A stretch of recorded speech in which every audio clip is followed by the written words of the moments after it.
a woman discovered a strange boy on the road. He was tied to a vending machine but claimed he was just playing the role of a vending machine. Mary, after hearing this, asked for a bottle of cola. Jack then quoted the price of the cola. Mary felt that Jack didn't need her help, so she planned to leave. At that moment, Jack quietly begged her to save him. After Mary saved Jack, he made another request. He wanted Mary to help him pull out a loose tooth. Mary found Jack quite interesting. She tied a string to Jack's tooth. When Mary started to pull the tooth, Jack followed her, unwilling to stay still. Mary couldn't do much. Jack felt that he wasn't scared, but his body was moving on its own. At that moment, Mary suddenly had an idea. She threw the soda into the air. Jack's attention was drawn to the soda, but the next second, the soda transformed into a penguin.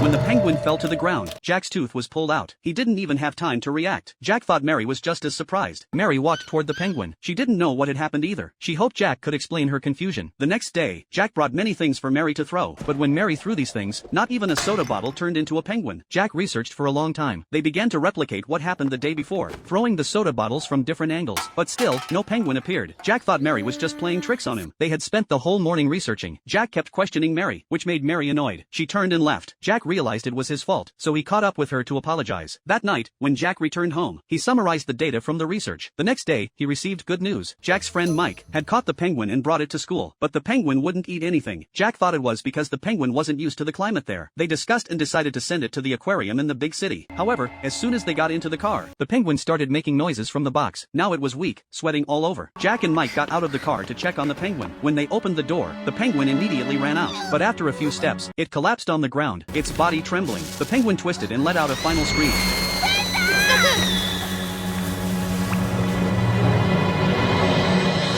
Then turned back into a soda bottle. Jack was stunned by this, but it seemed like he understood something. That evening, he shared his speculations with Mary. He believed that the penguin was generated by some kind of energy, so it could move without eating, but it couldn't stray too far from the city. That energy source might be Mary herself. Mary also began to complain, saying that recently she had been suffering from insomnia and nightmares. She described how terrifying the bats were in her dreams. At that moment, the light suddenly went out. The chessboard on the table started to shake. One of the chess pieces in Mary's hand transformed into the bat from her dream. Soon, all the chess pieces on the board turned into bats. They flew all over the room. After seeing this, Jack understood something. Jack asked Mary to help him with an experiment. When the dark clouds cleared and the sunlight appeared, Jack asked Mary to throw the soda. After spinning in the air, the soda really turned into a penguin. Jack began explaining the reason. On the day they created the penguin, it was sunny, but their first experiment had been conducted on a cloudy day. If the experiment were done at night, they would end up with creatures like bats. But Mary wasn't interested in the reasoning behind it. She just wanted to figure out how to create more penguins. Jack wanted to know where the penguin was going. He and Mike went into the forest every day to look for penguins. However, Jack's classmate Jenny discovered their plan. After school, she stopped them and took them to the forest. At the end of the forest was a prairie, where a floating water sphere hovered